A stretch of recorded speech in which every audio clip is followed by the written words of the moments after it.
Jean, ano na? Kumilos-kilos ka naman. Hindi ka pa nakakapagdala ng parte mo dito.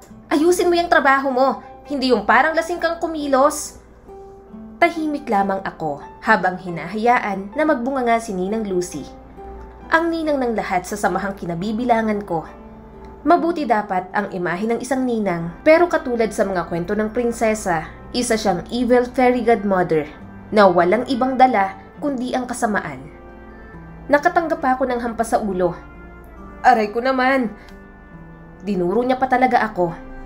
Jean, umayos ka! Magpasalamat ka nga't ako ang sumisermon sa'yo. Kung si Big Boss yan, baka hindi ka lang nabatukan, nadaplisan ka pa ng latigo. Ito ang buhay na kinamulatan ko. Magulo, masama, mahirap at parang impyerno. Hindi na malinaw sa isip ko kung paano ako napunta sa lugar na ito. Namulat na akong nasa lansangan. Wala akong kinilalang mga magulang. Nakuha lang sa alak ang aking pangalan. Kaya nang kupkupin ako ni Ninang Lucy, akala ko magkakaroon ako ng isang ina. Hindi pala ganun yon. Bawat kilo sa mundo, lahat ay may kapalit. Sige na, umalis ka na. Ayusin mo na, nakakainit ka ng ulo. Halos itulak na ako palabas ni Ninang Lucy sa sobrang inis. Sa kumukupas na liwanag, naglakad ako sa mataong palengke. Para akong pusang kalye na kapag nahuling nagnanakaw ng pagkain, sasaktan na kaagad. Ni hindi man lang tinatanong kung may pangangailangan din ako, na wala naman talagang taong gustong maging masama. Ito lang talaga ang ibinigay ng pagkakataon. Sa ganitong klase ng mundo na ako natutong makipagsapalaran. Wow, Mama! Sobrang saya ko po sa cake na binili natin. Mas ramdam ko pong birthday ko at 12 years old na ako. Nakangiting sabi ng isang batang babaeng nadaanan ko. Napabuntong hininga ako. Ganoon din naman ang edad ko. Pero bakit hindi katulad ng batang yon? Wala akong nanay at wala akong cake kapag birthday ko. Ni hindi ko nga alam ang araw kung kailan ako ipinanganak. Basta kapag lumipas ang isang taon, ibig sabihin, nadadagdagan ng edad ko. Malinaw ang utos sa akin ngayong gabi. Kukunin ko ang wallet sa matandang babae sa tabi ng waiting shed. Gagawin ko ng mabilis at lalabas ako bago pa makahalata ang sino man. Malakas na tumibok ang aking puso. Nakayuko ang matanda at maingat na tinitingnan ang makulay na haning ng mga prutas na nakadisplay sa isang tindahan. Nang makakita ko ng pagkakataon, lumapit na agad ako. Nakasanayan ko na rin ang magnakaw. Naghanap lang ako ng tiyempo. Nang kukuha na siya ng bayad, mabilis kong tinapon sa harap niya ang mga ubas. Kinuha ko ang kanyang wallet at mabilis na tumakbo. Magnanakaw! Sigaw ng matandang babae. Nanginginig ang boses sa takot. Nadudurog ang puso ko sa sigaw na iyon. Kahit matagal ko nang ginagawa, nanginginig pa rin ako sa takot. Takot hindi dahil baka mahuli ako, kundi takot dahil sobrang makasalanan kong tao. Mas lalo akong tumakbo. Kailangan kong gawin ito para mabuhay ako. Alam ko namang mali ang ginawa ko, pero nakakulong na ako sa ganitong klase ng buhay. Kinuha nila ako nung gutom ako at ulila, mga panahong mahinang-mahina ako. Nangako sila sa akin ng pagkain at tirahan bilang kapalit ng aking pagsunod. Gusto mo pa, Jean? Bakit ka umuungot ngayon? Nakuha mo ng bahagi mo. Ano pa sa tingin mong nararapat sa'yo? Ramdam ko na agad ang galit sa boses ni Kuro. Nakatayo ako sa harap ni Kuro, ang leader ng samahan na ito. Ang dami kong naaamoy na usok ng sigarilyo. Masangsang pa kong minsan. Malupit palagi sa amin si Kuro. Kapag pumupunta kami rito sa lungga niya, marami pa ang natatakot. Nag-alinlangan ako nung una. Alam kong mapanganib kung uungot pa ako. Pero kami ang nagpapakahirap para sa lahat ng perang yon. Nararapat naman sigurong malaki ang bahagi namin. Nagdadala ako ng higit sa kota kumpara sa ibang bata. Lagi kaming nasa panganib. Sa tingin ko naman, karapat-dapat ako ng mas malaking bahagi. Napasandal si Kuro sa upuan. Naglalaro ang ngisi sa labi nito. Gusto mo pala ng nararapat sa'yo? Sa tingin mo, tungkol ito sa kung anong nararapat sa'yo, bata? Tungkol ito sa kinikita mo, Jean. Walang hiya ka, reklamador ka, lumalaki ang sungay mo. Lalong lumakas ang tensyon sa silid na ito. Pumipintig ang puso ko. Alam kong kahihinat na ng paghamon kay Kuro, pero alam ko rin naman na hindi naman dapat magpatuloy ang ganito. Ayokong maging sunod-sunuran na lamang. Gusto kong dumating ang panahong may sarili akong desisyon sa buhay ko. Dapat binibigyan mo kami ng pera na dapat para sa amin. Kami ang nagpapakahirap, nagpapahabol at nilalagay sa alanganin ng mga buhay para lang may maibigay sa inyo. Tumigas ang ekspresyon ni Kuro. Alam mo ang mga patakaran, Jean. Walang kwenta sa amin ang mga reklamo mo rito. Alam mo rin kung ano mangyayari kung aalis ka sa samahang to. Napalunok ako ng mariin. Lagi na lang akong nabubuhay sa takot. Napapagod din ako. Umaasa akong mapakinggan ni Kuro, pero tila isang luho ang pag-asa na hindi ko kayang bayaran sa mundong mayroon ako ngayon. Mapanganib na kumislap ang mga mata ni Kuro. Sa tingin mo, magaling ka na? Sa tingin mo, kailangan ka rito? Marami pang ibang matutuwa na hahalili sa Eugene. Huwag mong kalimutan yon. Ang bata mo pa pero ang yabang mo na. Isang bala lang dyan sa ulo mo. Tingnan ko lang kung saan ka dadalhin ang yabang mo. Para na naman akong binibitin sa takot. Kahit saan ako lumingon, wala na akong makitang kaligtasan para sa sarili ko. Parang nakapatong na lang sa ulo ko si kamatayan at hinihintay na gilitan ako sa leeg kapag may nagawa akong mali sa samahang ito. Pero ayokong maging ganito lang ang buhay ko. Gusto ko pang mangarap. Hindi ko naman sinusubukang traidorin ka ang samahan. Kailangan ko lang kung ano ang sa akin. Napamura si Kuro. Hilahin mo na nga to. Ang kulit! Paluin mo ng 5 beses. Yung masakit agad para madala. Nangilid ang mga luha ko. Nang ginawa na nga sa akin ang gusto ni Kuro. Tiniis ko lahat ng palo sa akin. Lahat ng sugat na lalatay sa balat ko.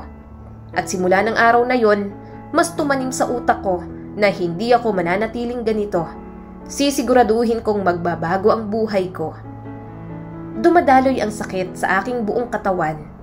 Ang hirap humiga, pisikal o emosyonal man, habang nandito ako sa klaseng kapaligiran.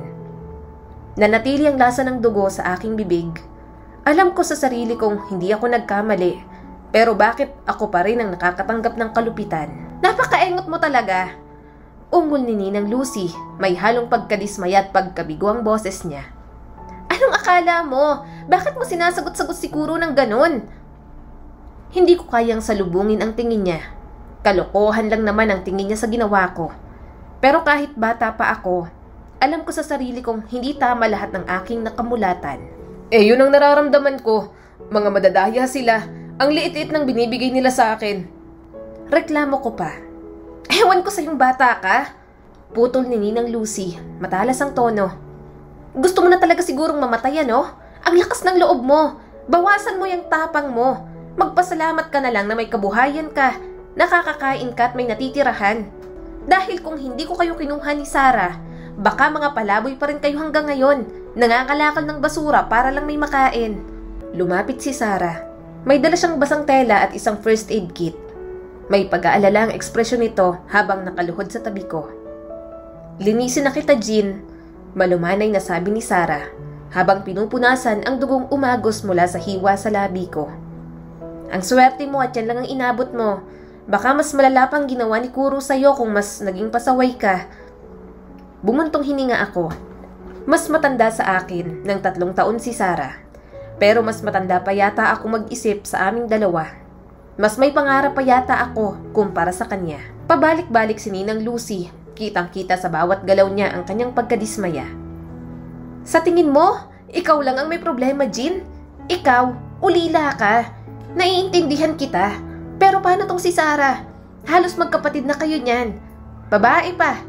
Sa lahat ng tao rito, si Sarah ang isipin mo dahil kapag napag-initan to ni Kuro, mas lalong masisira ang buhay nito.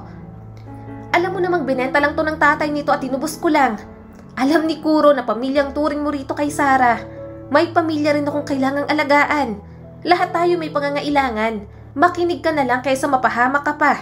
Napangiwi ako nang diniinan ni Sarah ang bulak sa sugat sa pisngi ko. Tama si Ninang Lucy. Kung may higit man akong tinuturing na pamilya dito, si Sarah lang yon. Sabay kaming napunta sa lugar na ito. Siya rin ang kasama ko, bata pa lang ako, at nagturo sa akin kung paanong mamuhay sa lansangan.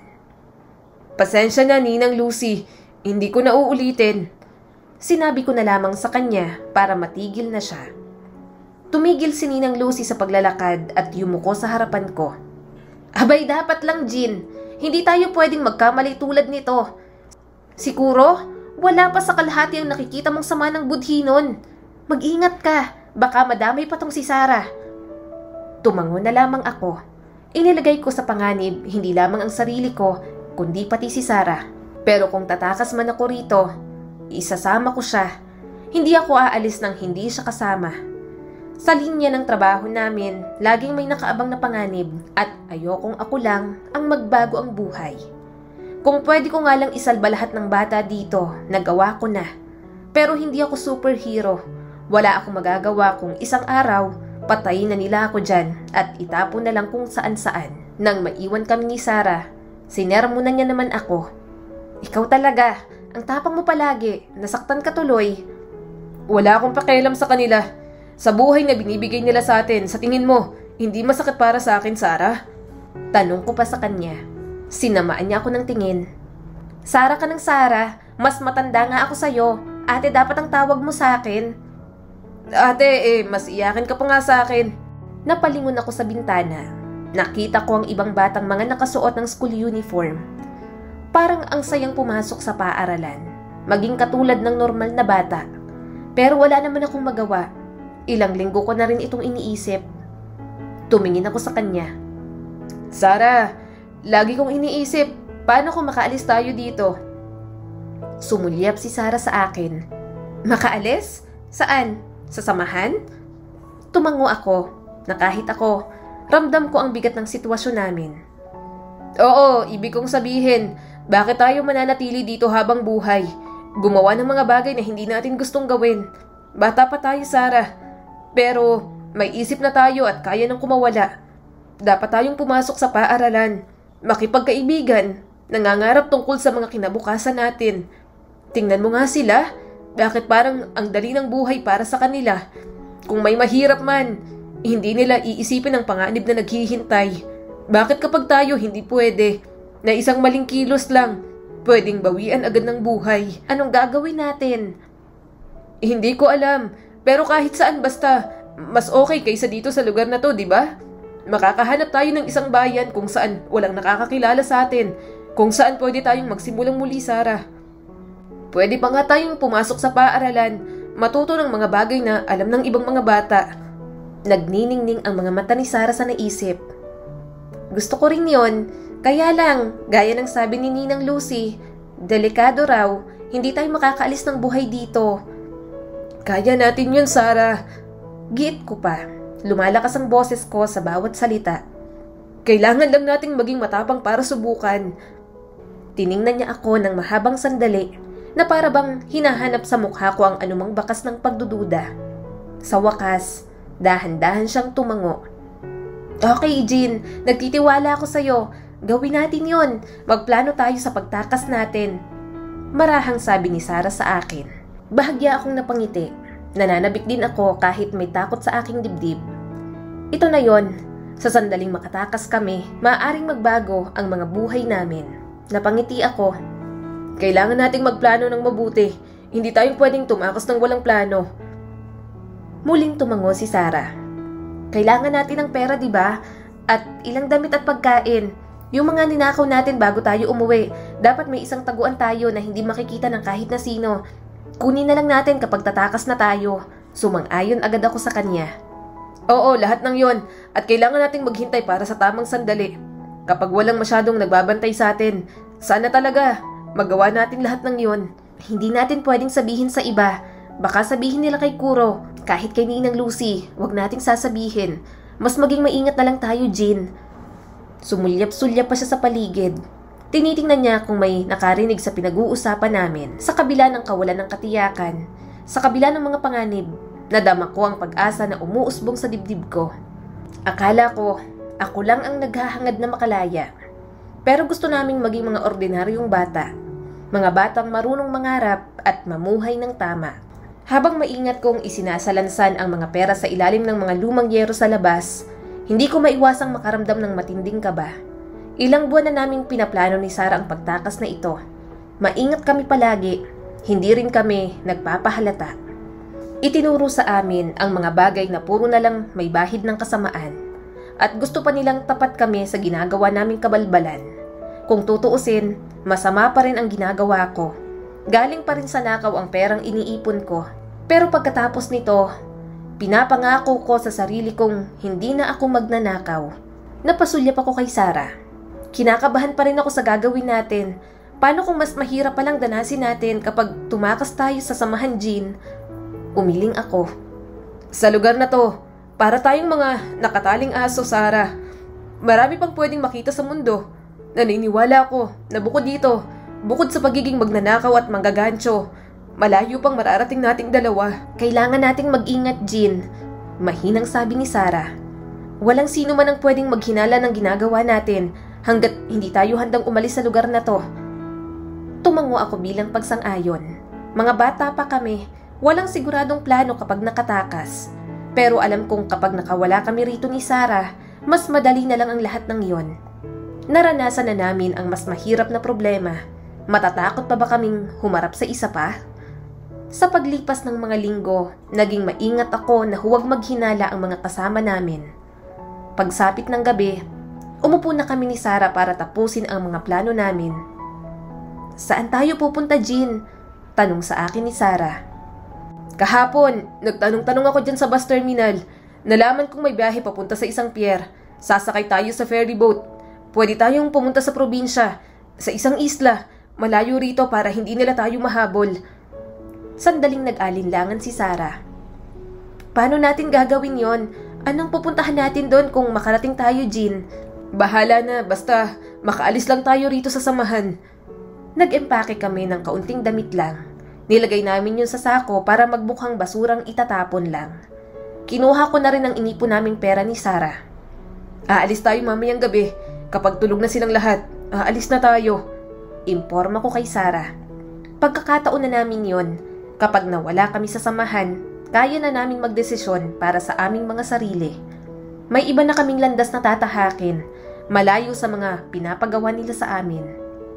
Mabagal na lumipas ang mga oras habang hinihintay naming sumapit ang gabi. Para talagang walang hanggang pakiramdam kapag may hinihintay. Mas lalong gusto kong magmadali, ginawa namin ang aming mga nakagawiang gawain.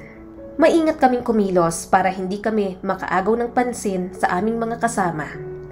Nang naghanda na ang lahat para sa pagpapahinga, tahimik kaming nag-uusap ni Sarah. Nakaupo lang kami sa madilim na sulok ng hideout ng samahan. Sarah! Ano yun, Jean? Kailan mo kaya ako tatawaging ate? Tanong niya sa akin. Mahina ang boses ngunit puno ng pag-uusisa. Mahina akong tumawa. Kapag tumangkad ka na, tatawagin kitang ate. Gusto ko lang namang itanong kung anong pangarap mo, Sarah? Kapag nakaalis na tayo rito, kapag nakalaya na tayo sa lahat ng to, ano ang gusto mong gawin? Lumambot ang ekspresyon sa mukha ni Sarah. Marami akong gustong gawin. Gusto kong maging Dr. Jean. Kasi namatay ang nanay ko dati. Wala kaming perang pangpagamot. Gusto ko rin maging mayaman para wala nang magbebenta sa akin. Palaboy-laboy ako nun. Pero alam kong binenta rin ako ni tatay dito sa samahan. Gusto kong mag-aral katulad ng gusto mo, Jean. Gusto kong tulungan ang mga tao na gumawa ng pagbabago sa buhay nila. Kaya siguro malapit kami ni Sarah. Bukod sa mabait, alam ko rin ang mga pinagdaanan niya. Pareho kaming salat sa pagmamahal ng mga magulang. Kaya nang magkakilala kami, walang mga salitang tinuwag na naming pamilya ang isa't isa. Kahit palagi kong inaasar si Sarah, parang siya ang nagsilbing nanay ko. Sa lahat ng tao, siya ang mas higit na nag-aalala para sa akin. Bagay sa'yo maging doktor, nakangiting sabi ko sa kanya. Lumawak ang ngiti ni Sarah. Hindi muna namin inisip ang pagtakas. Hinayaan muna namin ang aming mga sariling mangarap. At ikaw naman, Jean, anong gusto mong marating kapag nakalaya na tayo? Tanong ni Sarah na ibinalik sa akin ang tanong ko kanina. Gusto kong maging sundalo. Gusto kong sumama sa haning ng mga lumalaban para sa hustisya na nagpoprotekta sa mga inosente. Pakiramdam ko, yun ang tangi kong magagawa para maitama lahat ng pagkakamaling ginagawa ko ngayong bata ako. Na kahit sa pamamagitan lang nun, makabawi ako sa mga taong ginawan ko ng masama. Pag-amin ko sa kanya. Napangiti si Sarah. Nakikita ko magagawa mo yun, Jean. Malakas ka, matapang at kahit natatakot, babangon ka pa rin at tutuloy. Tumango ako. Hindi lang naman tungkol sa pakikipag-awa yun. Dahil sa ganitong kapaligiran ako lumaki, gusto ko lang na kung ano tong mga natututunan ko ngayon, magamit ko pa para gumawa ng mabuti. Gusto kong makahanap ng magandang dahilan sa lahat ng gagawin ko sa mundo. Pinisil ni Sarah ang kamay ko. Mahanap mo kung anong para sa'yo, Jean. Matutupad mo ang lahat ng yon. Naniniwala ako sa'yo. Habang nakaupo kami, hindi ko maiwasang makaramdam ng pag-asa. Mamayang gabi, iiwanan na namin ang nakagis na naming buhay. Pinanghahawakan ko ang mga salita ni Sarah at ang paniniwala na ang aming mga pangarap ay hindi lamang mga pantasya, kundi magiging katotohanan para sa isang bagong simula. Nang lumalalim na ang gabi, maingat kaming umalis. Dalang mga gamit at inipong pera, mabilis kaming tumakbo ni Sarah. Yun nga lang, talagang may hahadlang pa rin sa amin. Hoy! Anong ginagawa nyo? Tumatakas kayo? Sarah! Bilisan mo! Malakas kong sigaw. Lumandas ang mga luha ni Sarah. Jean! Hindi ko na kaya! Sarah! Kailangan nating magpatuloy! Lumingon ako sa likod para makita ang mga tauhan ni Kuro na papalapit sa amin. Biglang nadapa si Sarah sa tabi ko. Nabalot ng sakit ang mukha niya. Napahawak siya sa tagiliran kung saan siya tinamaan ng bala. Hindi ko na malayang may dala silang baril. May silencer pa kaya hindi narinig. Sarah! Sarah, anong gagawin ko? Nanginginig ang mga kamay ko. Hindi ko alam kung saan ko siya hahawakan. Hindi na ako makakalakad pa, Jean. Napabuntong hininga si Sarah. May halong paghihirap ang boses. Kailangan mong tumuloy. Umalis ka na rito. Naninikip ang puso ko sa takot at desperasyon. Hindi ko siya kayang iwan. Hindi ngayon. Magkasama kaming nagplano ng lahat ng ito. Hindi, Sarah. Pilit ko siyang inabot para alalayan. Hindi kita iiwan. Naghahabol ng hininga si Sarah. Kailangan mong umalis. Bilisan mo na. Kung mahuli nila tayong dalawa, tapos na. Mawawalan ng saysay ang mga plano natin. Pareho pa tayong tatanggap ng parusa. Kailangan mong piliting sumakay ng bus. Makarating sa gusto mong puntahan.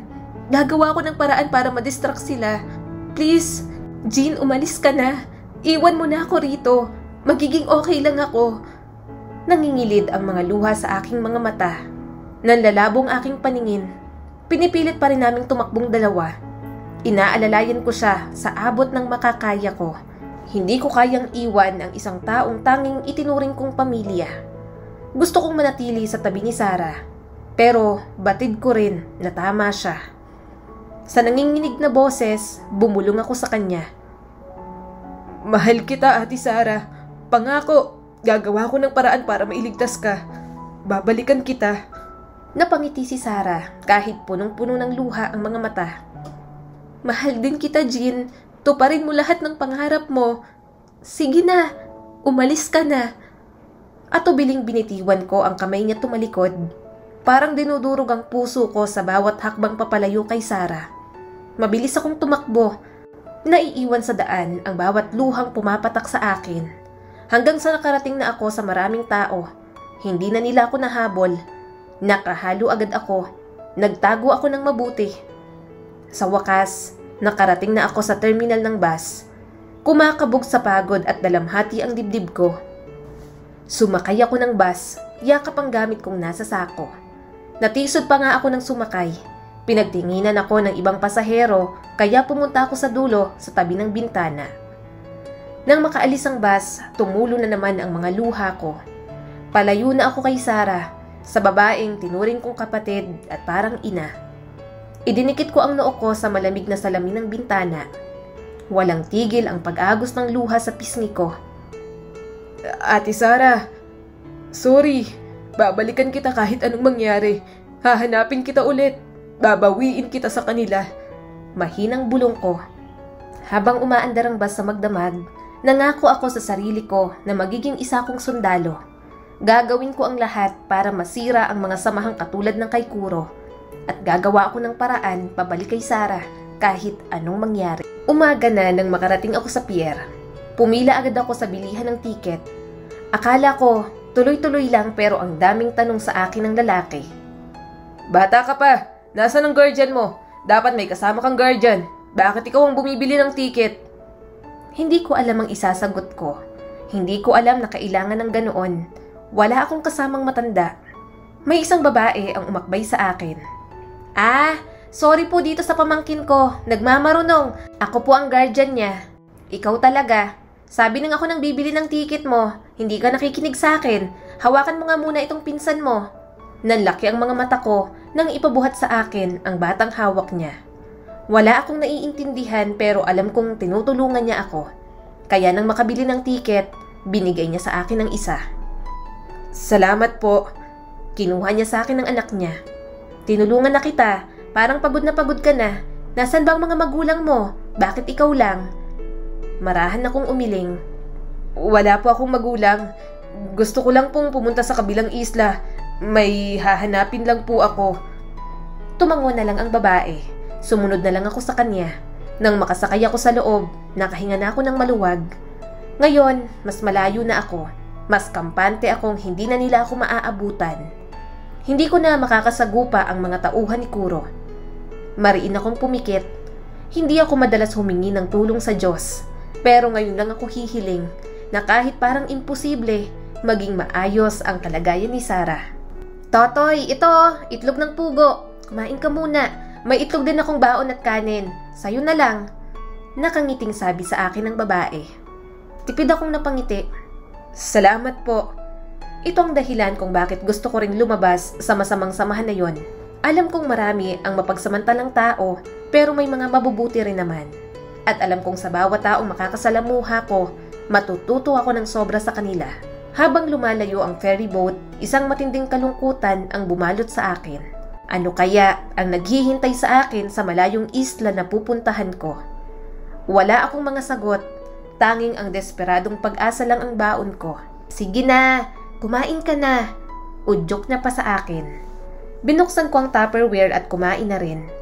Nangilid ang mga luha ko. Ito ang unang beses na kumain ako ng pagkain dahil gusto akong pakainin ng isang tao. Sa samahan, pinapakain kami para may lakas na gumawa ng masama. Samantalang ang babaeng tumulong sa akin, walang masamang motibo. Gusto niya lang akong kumain dahil gusto niyang magbigay. Tinapik niya ang balikat ko habang nagpapadede ng anak. Napansin ko, parang sobrang lungkot mo. Okay lang yan, Toy. Malalagpasan mo rin yan kung ano man yung pinagdadaanan mo. Tuluyang bumagsak ang isang butil ng luha ko. Salamat po. Biglang isang nakakabinging pagsabog ang narinig ko. Parang kulog iyon at malapit lang sa akin. Nabulabog ang mga pasahero. Nagsigawan ang mga tao. May umusok mula sa ibaba ng deck. Makapal yun at naubo agad siya. Tinulungan ko ang babaeng tumulong sa akin. Malakas na ring umiiyak ang bata. Naghanap ako ng life jacket para sa amin. Isa lang ang nakita ko sa ilalim ng upuan. Naghanap pa ako ng iba, pero suot na ng lahat ang mga life jacket nila. Humigpit ang hawak ko sa life jacket. Hindi ako marunong lumangoy pero binigay ko agad ang life jacket sa babae. Kayo na po ang magsuot. Ha? Paano ka? Natatarantang tanong niya sa akin. Kinuha ko ang anak niya para masuot niya iyon. Pagkatapos nun, sabay na kaming nakipag-unahang makalabas. Hinarangan ko siya dahil natatamaan ang batang hawak niya. Pero dahil na rin sa sobrang gulo, nalayo ako sa mag-ina. Unti-unti nang lumulubog ang ferry boat. Nagtatalunan ng iba dahil sa nasusunog na bahagi. Tiningnan ko ang dagat. Napalunok ako sa takot. Hindi ko alam kung mabubuhay ako ron, pero tumalon pa rin ako. Nagpumilit akong lumutang sa tubig. Hindi ako pwedeng sumuko. Marami na akong pinagdaanan. Marami pa akong kailangang gawin. Hindi ako marunong lumangoy pero ng oras na yon, parang may marahang humihila sa akin paangat. Na kahit hindi ko ikampay ang mga paat kamay ko, parang hinahayaan na ako ng dagat na makaahon. Ang Diyos ba yon? Pinaparamdam niya ba sa akin ang presensya niya? Totoo ba siya? Ililigtas niya ba ako sa pagkakataong ito? Pero nararapat ba ako sa kabutihan niya? Ang dami ko nang ginawang masasamang bagay sa mundo. Namalayan ko na lang na nakaahon na ako at may isang piraso ng kahoy sa harap ko. Mabilis kong inabot yon at sumampa roon. Hingal na hingal ako. Akala ko mamamatay na ako. Salamat po. Salamat po. Umiiyak na bulalas ko. Yun lang ang tanging nasabi ko. Malakas ang mga alon at hindi ko alam kung saan ako dinadala. Pero himalang nananatili pa rin akong nakalutang. Mahigpit ang hawak ko sa kahoy. Pagod na ako. Hindi ko na alam kung ilang araw na ba kami roon. Nang magising ako, narinig ko ang tunog ng mga boses. Isang lalaki at isang babae na mahinang nagsasalita. Kumukurap-kurap ako nang sumalubong sa akin ang matinding sikat ng araw. Natagpuan ko na lang ang sarili ko na nasa pampang. "Iho, ayos ka lang ba?" Tanong sa akin ng ginang. Hindi ko magalaw ang buong katawan ko. "Tulong po, tulungan niyo po ako." Binuhat ako ng isang lalaki. Hindi ko alam kung saan kami pupunta. Pero nang dinala nila ako sa ospital, bahagyang umayos ang pakiramdam ko. "Ako si Elena. Ang asawa ko naman si Isaac. Nakita ka namin sa Pangpang. Mag-isa ka. Sa pantahan namin, kasama ka sa sumabog na bangka. Alam mo ba kung paano tatawagan ng mga magulang mo?" Tanong sa akin ng ginang. Umiling ako. "Wala na po akong magulang." Nagkatinginan ang mag-asawa. Hindi ko alam kung anong gagawin nila kapag nalaman nilang galing ako sa samahan na isa akong magnanakaw. Gusto kong magsimula ng bagong buhay. "Nasa lansangan lang po ako. Wala po akong mga magulang." Paulit-ulit ko na lang nasabi sa kanila. Sa mga lumipas na araw, nakita kong mabait ang mag-asawa sa akin. Pinatuloy nila ako sa bahay nila. Saka ko lang nalaman na wala pala silang anak. Para akong nagkaroon ng mga taong matatawag ko talagang pamilya.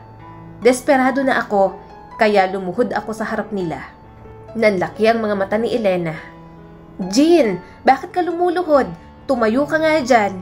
Alam ko pong hindi magandang ideyang ampunin po ako, na mahirap din ang buhay ninyo. Pero nagmamakaawa na po ako. Gusto ko pong mag-aral. Humihingi po ako ng tulong sa inyo. Tulungan niyo po akong mag-aral. Huwag po kayong mag-alala. Tatanawin ko pong utang na loob ito sa inyo. Basta tulungan niyo lang po akong makapag-aral." Kailangan kong makausad sa buhay ko. Hindi pwedeng kalimutan ko na lang ang mga pangarap ko. Kailangan ko pang balikan si Sarah. Pinatayo ako ni Elena. "Hindi mo na kailangang magmakaawa, Jean. Tutulungan ka namin. Napag-usapan naming mag-asawa ang tungkol sa'yo. Gusto naming ampunin ka." Nagsimula na nga ang pagpasok ko sa paaralan. Nanginginig ako sa sobrang saya. Habang binubutones ko ang uniform ko, sobrang nananabik na agad ako. Hindi ko alam kung paanong ginawa ni Nanay Elena at Tatay Isaac na magkaroon ako ng papeles. Pero ang mahalaga, makakapag-aral ako. Matutupad ko ang pangako ko kay Sarah. "Jean, halika na. Ihahatid na kita." Tawag sa akin ni Tatay Isaac. Nagsuklay agad ako. "Saglit lang po." Maya-maya'y lumabas na ako sa kwarto. Napangiti ako nang nilagyan ni Nanay Elena ng baon ang bag ko. Masaya ako kapag pinaghahanda nila ako ng pagkain. Pakiramdam ko, sobrang halaga ng aking buhay kapag nakakatanggap ng ganitong pag-aalaga. "Ang pogi naman ng anak ko." Inayos ni Nanay Elena ang kuwelyo ko. "Maraming salamat po talaga, Nay." Mahina siyang tumawa. "Lagi ka nalang nagpapasalamat sa amin ng tatay mo. Para sa amin, anak ka namin. Hindi mo kailangang palaging ipagpasalamat ang mga bagay na dapat normal na ginagawa ng magulang sa isang anak." Pakiramdam ko, binigay talaga sa akin ng Diyos si Nanay Elena at Tatay Isaac. Tinuring nila akong parang anak. Kahit alam ko rin na gusto nilang malaman ang tungkol sa nakaraan ko, hindi na rin nila ako pinilit ikwento. At dahil doon, mas lalo ko silang gustong igalang. Lumabas na ako at sumakay sa motor ni Tatay Isaac. Nang makarating sa school, napangiti ako nang makita ang mga batang papasok. Parang noon lang, nangangarap lang ako at nakatanaw sa kanila. Pero ngayon, isa na rin ako sa mga estudyanteng papasok para matuto ng iba pang bagay. "Mag-aral ng mabuti, anak." Bilin sa akin ni Tatay Isaac at inabutan pa ako ng pera. Suminghap ako. "Huwag na po, Tatay. May binigay na po sa aking baong pagkain si Nanay. Ayos na po yun sa akin." Umiling naman siya. "Hindi yan. Mas magandang may pera ka rin. Para kung may gusto kong bilhin, mabili mo." Tiningnan ko ang perang hawak ko. Hindi ako masyadong gagastos. Mag-iipon ako. Kapag kaya ko na ulit bumalik, pupuntahan ko si Sarah. Titingnan ko ang kalagayan niya. Pero hindi ko alam kung maaabutan ko pa siya sa dating hideout. Naging kilos na ng samahan yon. Palagi kaming palipat-lipat ng lugar para hindi matunton ng mga pulis. At kung aalis sila ron, hindi ko alam kung saang lupalop ng mundo hahanapin si Sarah. Pagpasok ko sa classroom, pinagtinginan agad ako. Mas matanda ako ng ilang taon sa mga kaklase ko. Ang laki ko na, pero nasa kinder pa rin. May ibang inosente lang pero may iba rin na tumatawang bata. Subalit hindi ako nagpaapekto. Nandoon ako para mag-aral. Nagsumikap sina Tatay Isaac at Nanay Elena na bigyan ako ng pagkakataong makapag-aral. Kaya susulitin ko ang lahat ng pribilehiyo na mayroon ako ngayon. Kahit nahihirapan akong mag-aral, ginagawa ko na lang inspirasyon ang mga resultang naghihintay sa akin kapag nagtiyaga ako rito. Ibinaon ko ang sarili ko sa pag-aaral. Hindi ako pwedeng sumuko dahil lang sa kaunting hirap. Subalit ang aking mga pagtatangka na panatilihing maayos ang lahat, hindi madaling ibibigay sa akin. Kinukutya nila ang edad ko. Tinatawag nila ako ng kung ano-ano. Bobo, hindi marunong magbasa si Jean. Ang laki na! Sabi ng isang batang lalaki sa akin. Hindi ko siya pinansin. Mas pinili kong magbasa. Hindi rin naman ako pumapatol sa mga mas bata sa akin. Hindi ko hahayaang masangkot ako sa gulo habang nag-aaral. Pero hindi talaga ako titigilan ng mga pagsubok. Isang araw, nawalang isang mahalagang gamit ng isa kong kaklase. Nang walang anumang ebidensya, inakusahan nila ako ng pagnanakaw. At hindi ko alam kung bakit nasa bag ko ang mga gamit na yon, kaya hindi ko maitanggi. Natulala ako at nasaktan. Pinipilit kong magbago. Gusto kong takasan ang nakaraan ko, pero ito at parang gumagawa ng paraan ng tadhana para hilahin ako pabalik sa dating mundo. Wala akong ninakaw. Hindi ko po alam kung bakit nasa bag ko yan. Patuloy pinagdidikdikan sa akin ng kaklase kong ako ang kumuha. Hindi, ginakaw mo. Bad ka, umiiyak na si Nicole. Ikaw palang kumuha. Napailing ako. Wala akong ninakaw. Bakit ko naman gagawin yon? Hindi totoo ang sinasabi mo. Sinusubukan mo lang sisihin dahil hindi niyo ako gusto. Ipinaalam sa mga guro ng paaralan ang nangyari. Ipinatawag nila sina Nanay Elena at Tatay Isaac. Pinagmasdan ko ang kanilang mga mukha. Nalilito sila at hindi makapaniwala. Nakiusap ako sa kanila, desperado na ipaliwanag na wala naman akong ginagawang masama. Pinatawag ko po kayo dahil itong si Jean, inakusahan ng mga kaklase ng pagnanakaw. Sinasabi nila na nakita nila sa bag niya yung gamit ng isa nilang kaklase. Paliwanag ng guidance counselor. Nataranta agad ako. Pero hindi ko po ginawa yun. Hindi ko po alam kung bakit nasa bag ko yun. Ayokong mag-iba ang tingin sa akin ni Tatay Isaac at Nanay Elena. Baka palayasin nila ako sa bahay nila. Kailangan ko sila para makapag-aral ako at mabawi si Sarah balang araw. Hinawakan ni Nanay Elena ang kamay ko. Ma'am, hindi kailanman magnanakaw si Jean. Hindi po magagawa yun ng bata. Baka po may aksidenteng nakapaglagay lang sa bag ng anak namin. Tumingin ako sa kanilang dalawa. Please, kailangan niyo pong maniwala sa akin. Hindi ko po ginawa yun. Nanay, tatay, nagsisinungaling po sila. Hinaplos ni Tatay Isaac ang buhok ko. Ma'am, may tiwala po kami sa anak namin. Hindi po magagawa ni Jean ang ganitong klase ng bagay. Nasettle din naman iyon, pero nahihiya ako kina Nanay Elena at Tatay Isaac. Sobrang bait nila sa akin at pinag-aaral pa nga ako, pero binigyan ko sila ng problema. Nang makauwi kami, tahimik kaming tatlo. Pwedeng wala akong ginawang masama, pero bago ako mapunta sa kanila, alipin ako ng kasamaan ng mundo. At yun ang isang bagay na hinding-hindi ko masabi sa mga taong kumupkup sa akin. May dapat ka bang sabihin sa amin, anak? Mahinahong tanong sa akin ni Nanay Elena. Nanay, tumingin sa akin ng diretso si Tatay Isaac. Naniniwala kami sa'yo na wala kang ginawa sa school mo kanina, Jean. Pero ang nakaraan mo, bago ka mapadpad dito, hindi namin alam kung saan ka nanggaling. Hindi ka naming pinupuna dahil gusto naming maging handa ka kapag sinabi mo na sa amin. Akala mo ba hindi namin napapansin ang nanay mo, Jean? Marami kang peklat sa katawan. Yung iba, parang sinadya pasuin ng sigarilyo. At ang iba, parang mga latay ng latigo. Huwag kang matakot magsabi, anak. Mapagkakatiwalaan mo kami. Inaabuso ka ba sa dati mong pinanggalingan, Jean? Nangilid ang mga luha ko. Hindi ko alam na mapapansin nila yon. Tiningnan ko si Nanay Elena. Namumuo ang luha sa kanyang mga mata. Para bang nasasaktan siya lalo kapag mas matindi pa ang maririnig niya. Marahan akong tumango kasabay ng pagtulo ng mga luha ko. Opo, pinagmalupitan po kaming mga bata ron. Mas malala po ang sa akin dahil sumusuway po ako palagi sa utos. Kumunot ang noo ni Tatay Isaac. Mga bata? Marami kayo? May mga kapatid ka? Napalunok ako. Hindi ko alam kung paano ko sasabihin sa kanila. Pakiramdam ko kapag nalaman nila, pati silang walang kamalay-malay, madadamay dahil sa akin. Hinawakan ni Tatay Isaac ang kamay ko. Alam mong masasabi mo sa amin ang kahit na ano, Jean. Mahal ka namin kahit anong mangyari. Magtiwala ka, anak. Parang may bumara sa lalamunan ko. Wala po ako sa tamang landas noon. Nasangkot po ako sa isang samahan. Marami po kaming bata ron. Ginagamit nila para magloko at magnakaw. Nagnanakaw po ako ng mga bagay o pera sa kanila. Nakayuko ako sa sobrang kahihiyan. Sa sobrang bait nila, parang wala akong karapatang tumuntong sa lugar na yon. Hindi ko magawang salubungin ang kanilang mga mata. Natatakot ako sa kung ano ang pwede kong makita. Ibig sabihin, marami pang bata ron. Dapat ipahuli sa mga pulis ang mga yon. Mali ang ginagawa nila. Bulalas ni Tatay Isaac. Umiling ako.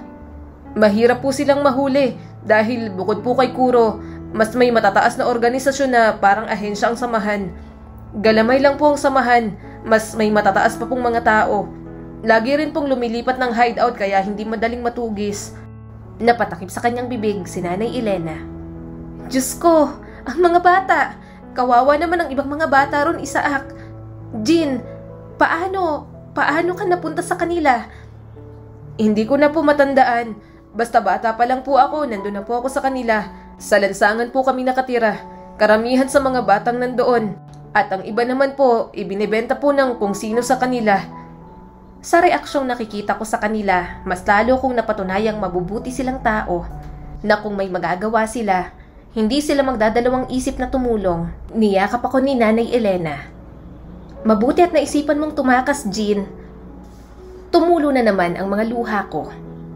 Hindi po naging madali ang pagtakas namin. Nabaril po si Sarah, naabutan po siya. Pinatakas niya lang po ako para hindi kami mahuli pareho. Kaya nagmakaawa po ako sa inyong kupkupin at pag-aralin ako. Kailangan may puntahan po ang sakripisyo ni Sarah para sa akin. Hindi ko po siya pwedeng biguin. Hindi ko po alam kung anong nangyari sa kanya. Pero umaasa pa rin po ako na makita ko siya. Bumagsak ang mga luha ni Nanay Elena. Tutulungan ka namin. Pagtutulungan ka namin ni Isaac para makapagtapos ka. Magawa mo ang dapat mong gawin at mahanap mo si Sarah. Mas gumaan ang kalooban ko. Mas panatag ako na may katulong na ako na hanapin si Sarah. Na may susuporta sa akin na magawa ang lahat ng ito para mabalikan ko ang mga taong sinamantala at inagaw ang kabataan namin. Nanginginig ang boses ko. Natatakot po akong sabihin sa inyo. Takot po ako na hindi niyo po ako tanggapin, na pagsisihan niyo na inampun niyo po ako. Gusto ko na po ng bagong buhay. Ayoko na pong maging masamang tao. Umiling si Tatay Isaac. Jean, makinig ka sa akin. Mahal ka namin. Ang kagustuhan mong magbago, sapat na para hindi ka tawaging masamang tao. Ang mahalaga, kung sino ka ngayon. Naiintindihan ka namin. Pinoprotektahan mo ang sarili mo, Jean. Alam naming hindi naging madali para sa iyong aminin sa amin ito. Niyakap ko si Tatay Isaac. Ayoko pong mawala kayo. Ayokong makita ninyo po ako sa masamang anggulo. Para akong niyayakap ng mga salita nila. Tila nakawala ako sa takot na nandito sa dibdib ko sa mahabang panahon. Tumingin ako sa kanilang mga mata at tanging pag-ibig at pagtanggap lamang ang nakita ko. Alam ko na totoong tahanan ang napuntahan ko at kasama ko na ang pamilyang pumili sa akin ng walang kondisyon na kahit na ano. Nang malaman ni na Tatay Isaac at Nanay Elena ang tungkol kay Sarah, sinikap nilang pumunta kung saan ako nanggaling. Nang sumama ako, tinatakpan nilang mukha ko. Natatakot silang may makakilala sa akin. Kaso, pagpunta sa hideout, tamang ang hinala ko. Umalis na nga ang samahan doon. Hinaplos ni Nanay Elena ang aking likod. Huwag kang mag-alala, Jean. Balang araw, magkikita rin kayo ni Sarah. Parang dinudurog ang puso ko. Pero alam kong tama sila. Kaya nag-focus na lang ako sa pag-aaral. Wala akong oras na sinayang sa buhay ko. Mabilis na lumipas ang mga taon pero parang ang tagal. Kung pwede ko lang hilahin ang panahon, ginawa ko na. Tatay, wag na po. Ako na pong bahala. Kaya ko na po ang budget ko. Saad ko kay Tatay Isaac. Umiling naman siya. Hindi, kunin mo na to. Alam kong hindi ka uuwi sa amin kapag may bakasyon kayo dahil malayo. Kaya kahit yun na lang ang magagawa namin. Niyakap ako ni Nanay Elena. Mag-iingat ka ron sa kampo. Napangiti ako sa pag-aalala nilang dalawa. Kung kasama ko lang si Sarah, baka pareho naming nalasap ang pagmamahal nila. Ang bawat patak ng pawis parang isang hakbang na pagbawi ng kontrol ko sa aking buhay. Na kapag naabot ko na ang pangarap ko, hindi na ako ang dating batang parte ng samahan. Si Sarah ang nagpapatindi ng determinasyon ko. Sigurado ba talaga yan? Balita ko, pangit ang background niya na. Magnanakaw at parte ng illegal na samahan. Baka maging isa lang sa mga swapang na opisyal yan kapag naging sundalo na. Natatawang sabi ng isang trainee sa mga kasamahan ko. Hindi ko sila pinansin dahil wala naman akong pakialam. Isipin na nila ang gusto nilang isipin. Inayos ko ang baril at nagpaputok sa target. Lahat yon, sunod-sunod na bullseye. Calderon! Tawag sa akin ni General Santos nang matapos ako. Bakit po, sir? Inakbayan niya ako at pinalayo sa mga kasamahan ko. Marami akong nakikitang potential sa'yo at alam kong galing ka rin sa mga illegal na gawain noon. Alam kong alam mo ang pasikot-sikot ng samahang kinabibilangan mo. Kapag natapos ka rito, isasama kita sa paramilitary. Huwag mo lang sasabihin sa iba. Ahensya yun na legal pero hindi tayo sakop ng gobyerno dahil ang paramilitary ang magde-decide ng hawak naming mga kaso at kasama na ron ang organisasyong kinabibilangan mo noon. Nang marinig ko yon, alam kong tatanggapin ko agad. Yun talaga ang target ko sa simula pa lang. Ayokong ipadala sa labanan dahil gusto kong mapunta sa mga kaso na may kinalaman sa samahan. Sa pamamagitan nun, mas madali kong makikita si Sarah. Dahil doon, mas lalo akong naghintay at nagtiis. Ang maagang umaga ay hindi na parang parusa, kundi isang pribilehiyo. Bawat aral na natututunan, bawat pasa na nakuha, isang malaking karangalan. Ganoon ako pinatibay sa loob, kaya malakas na ang loob ko sa paglabas. Jean! Anak! Diyos ko, sobrang proud kami ng tatay mo sa'yo. Naiiyak na bulalas ni Nanay Elena. Napangiti ako. Maraming salamat po sa inyo. Hindi ko po magagawa lahat ng ito kung wala ang tulong ninyo. Kumain kami sa labas para i-celebrate ang pagiging sundalo ko. Kahit may iba akong layunin, ang mga taong tumulong sa akin ang isa sa naging pundasyon ko. Walang bagay o salita ang pwedeng ikumpara sa pagmamahal ni Nanay Elena at Tatay Isaac sa akin. Hindi nagtagal, ipinasok na nga ako sa paramilitary ni General Santos. Hindi naging madali ang trabaho ko. Marami kaming nahawakang kaso na na-assign sa mga misyon bago mapunta sa tunay kong pakay. Sa paglipas ng mga taon, tumataas din ang ranggo ko kapag may napagtatagumpay ang misyon. Kuro Samaniego, pamilyar sa'yo, di ba?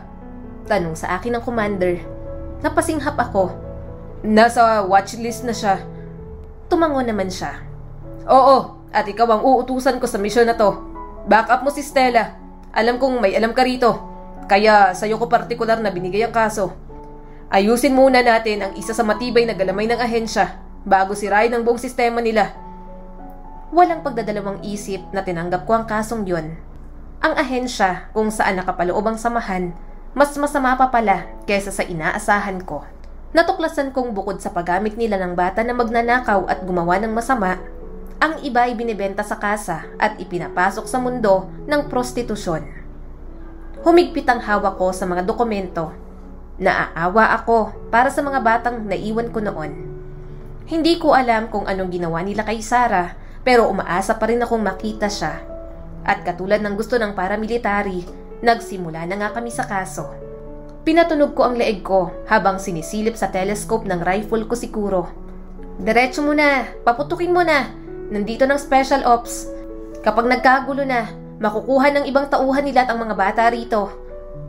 Sabi sa akin ni Stella sa earpiece. Huminga ko ng malalim. Tagaktak ng pawis ko. Sa isang kalabit, tumama yun kay Kuro. Nagkagulo na ang mga tauhan niya. Dumating naman ang backup namin. Nauna na ako sa presinto. Hinanap ko sa mga tauhan, sa biktima si Sarah. Pero hindi ko siya makita. Sinapo ko ang ulo ko. Hindi ko na alam kung saan ko siya hahanapin. Mula noon hanggang ngayon, traidor ka pa rin talaga, Jean. Nakangising sabi sa akin ng isang lalaki. Kumunot ang noo ko at tiningnan ng lalaking nasa likod ng rehas. Arnold? Si Arnold ang isa sa mga batang kinuha ni Ninang Lucy. Sa aming dalawa, mas iyakin siya noong bata. Kaya hindi ako makapaniwalang talagang tuluyan na siyang nahila sa masamang gawain ng samahan.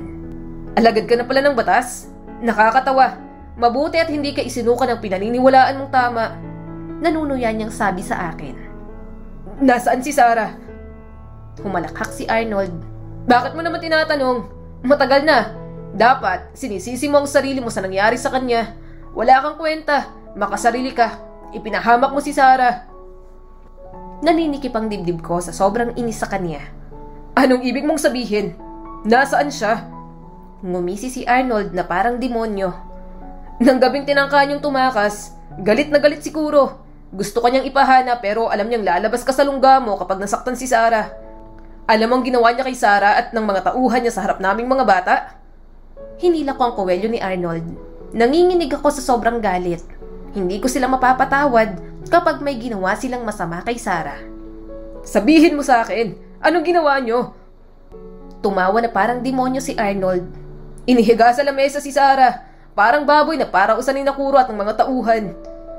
Hindi pa natapos ni Arnold ang sinasabi niya. Pinagsusunto ko na siya kaagad. Kung hindi ako pinigilan ng mga kasama ko, baka mawala na siya ng mukha. Mabuti na lang at sa akin ibinigay ang misyon. Naiganti ko si Sarah. Pero para sa akin, kulang pa yon.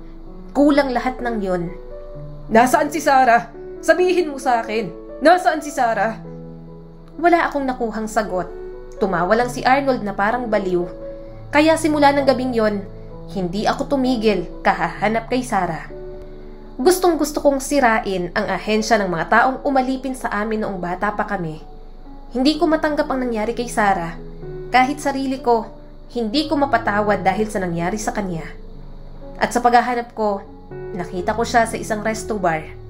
Kumakanta at maayos ang kalagayan. Punong-puno ng tato ang mga braso at hita niya. Mukha siyang maayos, pero sobra ko siyang kilala para hindi ko malaman ang totoo. Sarah! Napalingon siya sa akin. Sorry Pogi, next time ng autograph, busy pang mama mo. Nangilid ang mga luha ko. Sarah! Ako to! Si Jean. Natigilan siya sa paglalakad. Muli siyang lumingon sa akin. Nanginginig ang kanyang mga labi. Tumulo ang mga luha ko nang sugurin niya ako at mahigpit na niyakap. Sorry, ngayon lang kita nabalikan. Sorry, Sarah. Marahan kong hinaplos ang buhok niya. Sinuntok niya ang dibdib ko. Hinintay kita. Hinintay kita ng sobrang tagal. Bakit ngayon ka lang bumalik? Sobrang sama nila sa akin. Binaboy nila ang pagkatao ko. Sinira nilang buong buhay ko. Naninikip ang dibdib ko. Gusto kong sabihin sa kanyang magalit na lang siya sa akin. Kung doon gagaan ang loob niya, tatanggapin ko lahat. Simula ng gabing yon, pinangako ko sa sarili kong hindi ko na siya iiwan. Sa tagal ng paghahanap ko sa kanya, napagtanto kong hindi lang kapatid ang turing ko sa kanya. Mahal ko siya, bilang isang babae. Kaya kahit bata pa lang ako noon, kahit gustong gusto niya, ayaw ko siyang tawaging ate. Pinakilala ko si Sarah kina Nanay Elena at Tatay Isaac. Pinakilala rin ako ni Sarah sa anak niya. Bunga man ng karahasan ng bata, pinilit pa rin ni Sarah maging ina at doon ako mas lalong humanga sa kanya. Pina-check up ko na rin siya sa doktor. Gusto kong maghilom lahat ng trauma niya. Gusto kong maging tuluyang okay ang kanyang pakiramdam. Ang dami mong tattoo. Malungkot siyang napangiti. Maraming dumaan sa aking lalaki at pakiramdam ko, hindi ko pag-aari ang katawan ko. Nahumaling akong magpatato kasi pakiramdam ko, akin ang katawan ko kapag ginagawa ko to. Ayaw mo ba? Narurumihan ka ba, Jean? Marahan akong umiling. Hindi ka marumi. Hindi mo ginusto ang mga nangyari sa'yo. Ngayong kasama na kita. Pangako, poprotektahan kita kahit anong mangyari. Kayo ng anak mo, Sarah. Napangiti siya. Salamat at bumalik ka, Jean. Hinawakan ko ang kamay niya at marahang hinalikan. Mahal na mahal kita, Sarah. Hindi bilang kapatid, kundi bilang babae. Hayaan mo sana ako sa buhay ninyo ng anak mo. Tumulo ang mga luha ni Sarah. Pero Jean, ang layo na ng narating mo, makakahanap ka pa ng maayos na babae. Umiling ako at tumulo ang mga luha. Sa buong panahong wala ka, ikaw ang dahilan kung bakit ako nagsisikap. Ngayong nasa tabi na kita, hindi ako mangmang para pakawalan ka pa. Kapag pumayag ka at hinayaan mo akong ipakita sa iyong mahal kita, pangako, iingatan kita. Hinding-hindi mo mararamdaman ang mga bagay na pinaramdam nila sa'yo. Kasabay ng pagtulo ng mga luha ni Sarah ang kanyang pagtango, bumagsak na rin ang mga luha ko. Wala akong maisip na ibang babaeng ihaharap sa altar kundi si Sarah lamang. Para sa akin, mas malinis siya sa lahat ng taong nakilala ko. Malinis ang puso niya sa lahat ng aspeto. Kaya sino ako para hindi yakapin ang gintong nasa harap ko? Nang kinasal kami, ako na yata ang pinakamasayang lalaki sa buong mundo. Binigyan ko siya ng bonggang kasal na kaya ko para maramdaman niyang espesyal siya. Marami kaming pinagdaanan dalawa. Akala ko, hindi na kami makakaahon mula sa masamang gawain. Pero sa tuwing gugustuhin kong magbago, parang mas lalo akong hinihila ng Diyos. Tila lagi niya akong binibigyan ng sign na tama ang ginagawa ko. Na kahit ang pinakamasamang tao sa oras na magpakumbaba at lumapit sa kanya, lahat ng pagpapalang kayang ihandog, ibibigay ng Diyos. Hindi man tuluyang nabuwag ang samahan dahil sa mga taong patuloy na nananamantala sa kahinaan ng mga bata at kababaihan, patuloy pa rin ako at ang aking grupo sa pagtugis sa mga masasamang loob. Ipinapangako ko na hanggat alagad ako ng batas, gagawin ko ang lahat upang gumawa ng mabuti sa aking kapwa. Muli, ito po si Skylar Guro at sana may bago na naman kayong natutunan sa kwento natin ngayon. Maraming salamat po.